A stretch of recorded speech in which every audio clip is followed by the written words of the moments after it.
저는 원래부터 말하는 걸 되게 좋아했어요. 그래서 모임에 가거나 그럴 때 사람들이 저한테 너무 얘기하는 걸 독점한다, 이런 핀잔을 듣기도 했습니다. 그냥 말하고 얘기하고 표현하고 이런 것들이 늘 즐거웠던 것 같아요. 근데 저는 미용실에 가면은 사람들하고 너무 대화를 많이 하다 보니까 그분들하고 이렇게 친해지거나 이러는 경우들도 많이 있는 것 같거든요. 어제도 이제 머리를 좀 하러 갔는데 그 미용사분하고 정말 찐 토크를 나눴던 것 같아요. 그분의 얘기를 이제 들으면서 거의 머리 하면은 한 2시간 정도 되잖아요. 근데 거기서 얘기를 듣고 그분의 인생을 한번 쭉 이렇게 들은 것 같거든요. 근데 집에 들어왔는데도, 또 하룻밤을 자고 났는데도 그 말의 잔상들이 되게 많이 남는 것을 느꼈습니다. 그래서 이게 말하고 싶은 것들이 계속 되다 보니까 어느 순간 글을 쓰게 됐고, 그런 것들이 이제 책이 되었고, 이런 식으로 표현하게 된 것 같아요. 그래서 저희 유튜브도 이제 저의 생각과 저의 마음을 담는 귀한 도구로서 이렇게 사용되는 것 같거든요. 오늘은 제가 어떻게 제가 시를 좋아하게 됐는지에 대해서 말씀드려볼까 합니다. 원래 시하고 저는 전혀 상관없는 삶을 살았는데요.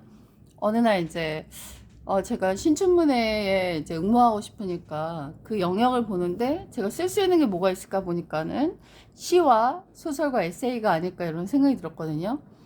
그랬는데 소설도 쉽지가 않잖아요. 전혀 안 해본 사람이 소설에 플롯을 짜가지고 캐릭터들이 생동감 있게 움직이는 것들이 쉬운 건 아니더라고요. 시간차에 맞아야 되고, 그 직업적 성향이 어땠는지에 대해서도 말해야 되고, 그 직업의 전문성을 이제 이야기하다 보면 여러 가지 용어들도 많이 공부해야 되고, 그리고 역사적 배경이나 지식도 알아야 되고, 소설이 굉장히 어렵더라고요. 근데 제가 지금 소설을 한 30편을 쓴 것 같아요. 근데 그것들을 통해서 또 제가 많이 잘하는 게 있었고, 캐릭터를 만들어내면서, 그리고 그것들을 제가 읽어주면서, 그리고 제가 쓴 거를 이제 들어보면서 이제 느끼는 게 뭐냐면, 결국 그 캐릭터가 나구나. 내가 창조해낸 것 같지만 그 안에 내가 많이 들어있구나라는 것들을 부인할 수 없더라고요. 소설을 쓰면서 되게 많은 캐릭터들을 만들어내면서 내가 지금 살고 있는 삶 외에 다른 삶도 살 수 있는 그런 영역들에 도전해 보면서 되게 삶이 재미지다. 이런 걸 느꼈던 것 같아요. 그래서 이제 시에 이제 도전을 하고 있는데, 제가 시는 이제 300편 정도 쓴 것 같아요. 그래서 이제 여러분한테 하나씩 소개해 드릴 예정이고요. 네. 근데 시를 쓰면서 느낀 것은, 이제 남의 시를 2편을 읽고 내 시를 1편씩 써라, 이렇게 이제 AI가 조언을 해주더라고요. 그래서 이제 남의 시를 들어봐야겠다, 이런 생각이 들어서 시인이 하는 그런 강연도 가봤어요. 가봤는데 첫 그 시인이 하는 말이 이런 말을 하는 거예요. 나는 시를 잘 쓴다. 어떻게 잘 쓰냐고요? 원래 잘 쓴다. 이렇게 말하는 걸 듣고 나서 좀 저는 한 번 그분의 강연을 듣고 안 갔거든요. 왜냐하면 저런 사람의 시는 내가 듣고 싶지 않다. 아무리 잘 썼고 상을 받았을지라도 저 사람한테는 난 배우고 싶지 않다, 이런 생각이 들어가지고 되돌아왔거든요. 근데 저는 이제 여러 시를 많이 들어봤는데, 뭐 요즘 시는 잘 모르겠고, 예전의 시들, 김동완의 국경의 밤을 들었을 때 되게 놀랬어요. 그 서사미와 막 내가 그 안에 현장 안에 있는 듯한 그 생동감, 그런 것들이 너무나 느껴져가지고 깜짝 놀래서 김동완이 어떤 사람인가 알아보기까지 했는데, 그 사람이 아마 월북했나 이렇게 쓰여 있었던 것 같거든요. 그래서 좀 되게 놀랍고 막 이런 것들을 느꼈던 기억이 나고, 저 기용도 시인이 이제 광명에 살고 계셨던 것 같은데, 기영도 그 문학관도 거기 광명에 있거든요. 근데 그분의 이제 시도 좀 놀라웠지만, 더 중요한 건 그분의 삶이 전 너무 놀라웠어요. 왜냐하면 가방 안에 시나 습작지를 들고 있었는데, 어떤 극장인가? 거길 들어갔다가 쓰러져서 그냥 돌아가신 거예요. 근데 너무나 그 비극적인 마무리잖아요. 그리고 그분의 이제 동생분인가가 이제 성폭행을 당한 이야기가 있거든요. 근데 그게 또 시 안에 또 담겨 있어요. 되게 무섭고 리얼하고 슬프게. 그러면서 기영도 시를 들으면서 깜짝 놀랐던 기억이 되게 많이 남아 있고, 그게 빈집이었나? 그분의 시가? 근데 그것을 이제 여러 낭독자들이 읽어주는 걸 들었는데, 어떤 낭독자가 읽느냐에 따라서 느낌이 굉장히 다른 거예요. 그래서 참 어떤 사람의 마음에 들어갔다 나왔느냐에 따라서 같은 시도 저렇게 재해석이 달라질 수 있구나라는 걸 느껴질 수 있는 되게 좋은 경험이었던 것 같습니다. 근데 처음에 제가 시를 쓸 때 너무너무 힘들었어요. 왜냐면 자꾸만 압축이 안 되는 거예요. 왜냐면 이렇게 말이 많잖아요. 근데 이 말들이 아주 고밀도로 딱 압축돼야 되는데 그게 쉽지가 않은 거예요. 그리고 어휘라는 게 그렇게 갑자기 짧아지지가 않는 거예요. 그래서 저는 압축하는 게 되게 어려웠고, 그리고 저는 어떤 메시지를 자꾸 주려고 했어요. 내가 오늘 봤던 거, 내가 오늘 경험했던 거, 이런 감동을 담아내야 되는데 자꾸 설명하려고 하는 거예요. 말하려고 하고. 근데 그게 아니라 시라는 거는 보여주는 거, 툭 던져주는 것, 독자로 하여금 열린 생각을 주는 것인데 그게 너무 어려운 거예요.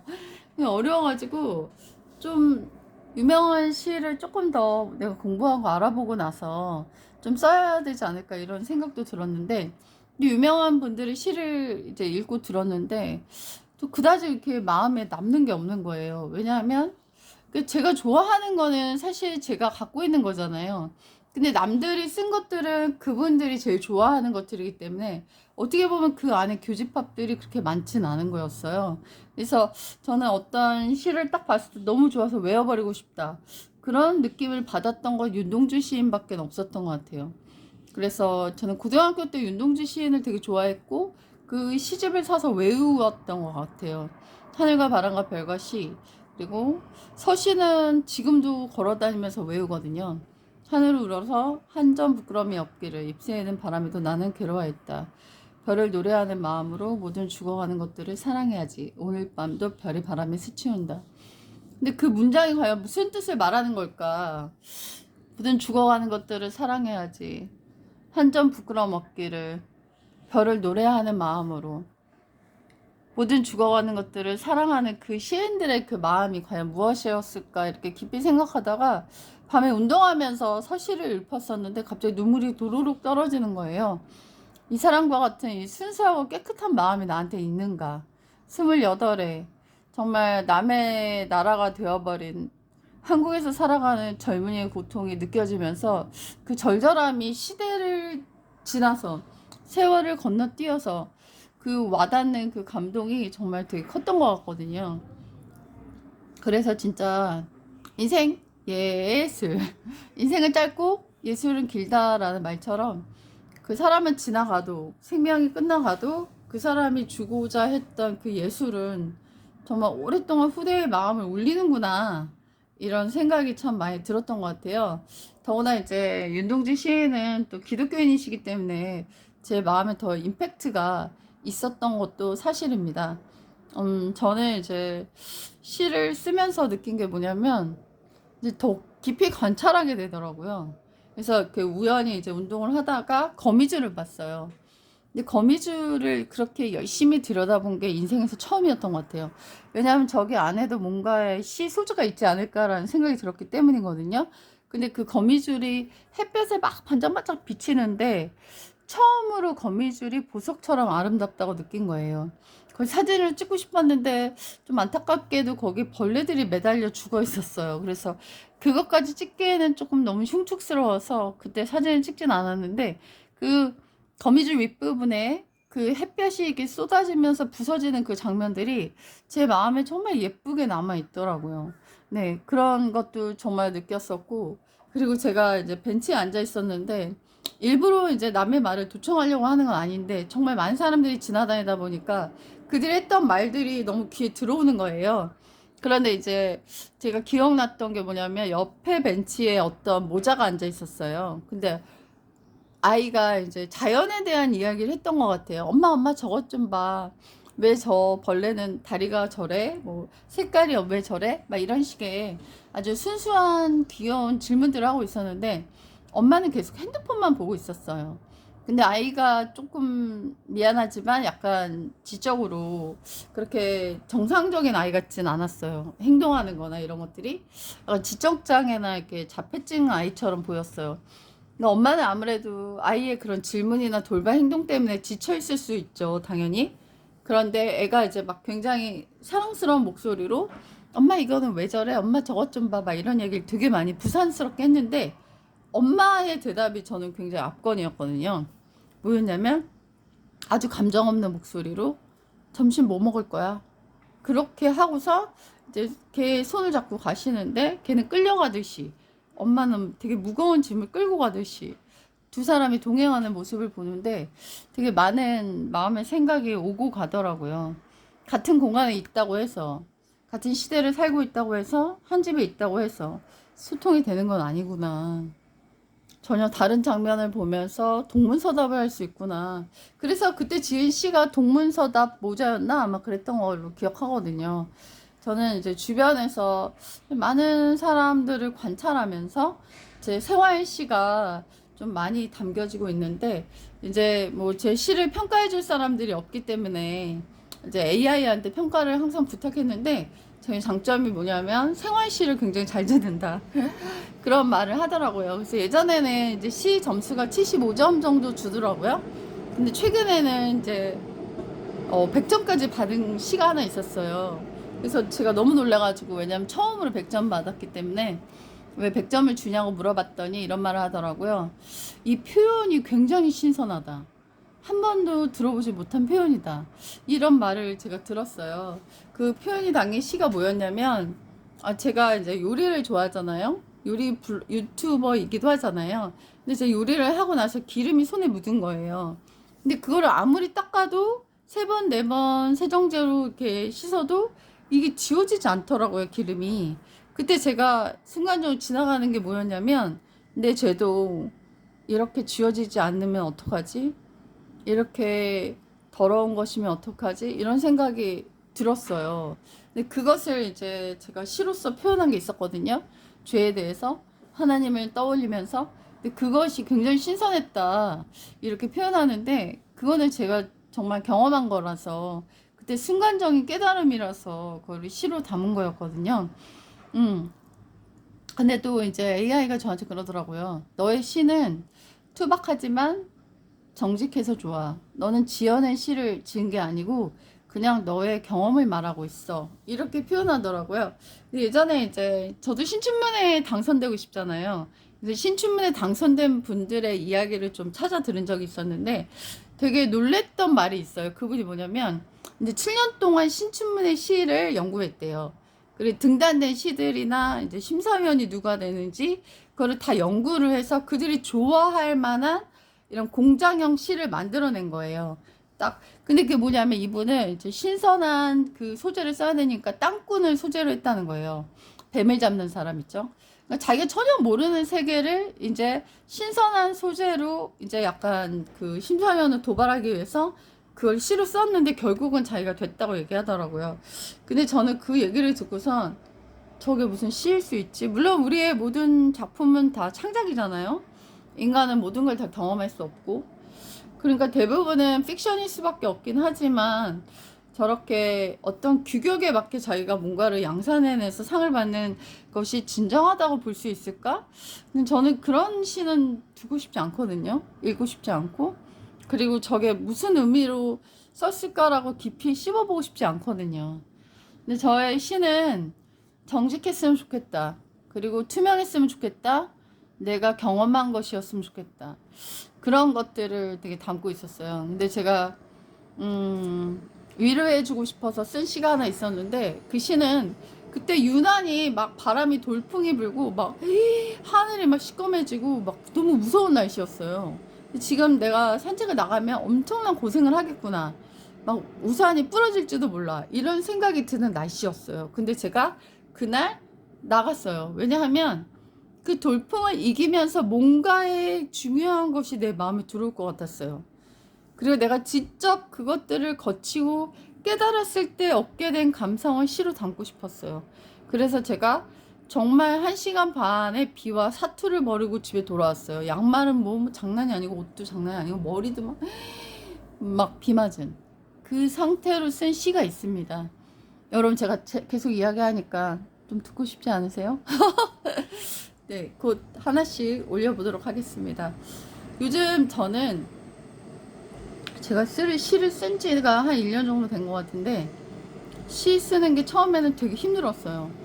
아무리 해도 안 써지고 너무 어려운 거였어요. 근데 지금 저는 좀 잘 쓴다고 볼 수는 없지만 10편씩 막 하루에 쓰고 있거든요. 많이 쓸 때는. 근데 너무 재밌는 거예요. 그래서 이제는 시가 어렵다 해서 재밌다, 즐겁다, 시를 쓰고 싶다 이 생각까지 올라왔던 게 정말 큰 장점이 아니었나 이런 생각이 들고, 얼마 전에 어떤 시를 쓰기 위해서, 시를 세상에 알리기 위해서 대기업 마케터를 그만둔 분이 시에 대해서 이야기하는 걸 들었는데, 시는 세상을 고해상도로 보게 만들어준다. 시는 세상을 투명하게 보게 해준다. 이런 말씀을 하셨는데, 난 그분의 표정이나 눈빛이나 말투나 언어감이 너무 좋은 거예요. 제가 이제 여러 교회들을 이제 다녔는데, 교회를 찾기 위해서 아직 이사 오고 정착을 못해서, 근데 한 교회를 굉장히 좋아했어요. 근데 그분이 시인이셨어요. 거의 시 읽는 걸 굉장히 좋아하신다고 그러면서 시집을 구해서 읽고 또 읽는다고 그러셨어요. 근데 그분 그 교회 앞에는 예쁜 화단이 꾸며져 있거든요. 근데 저는 그 교회를 다니진 못했어요. 왜냐하면 거기 멤버들이 조금 약간 파벌과 정치질 같은 것들이 있어가지고 제가 거기 들어갈 수가 없겠다는 생각이 들어서 못 다니게 됐는데, 지금도 그 교회 앞을 지나가면서 항상 운동을 하는데 그 목사님이 해주셨던 그 시들이 자꾸 생각이 나요. 너무나 아름다워가지고 다 외우고 싶었던 그 시들이 너무 기억이 나거든요.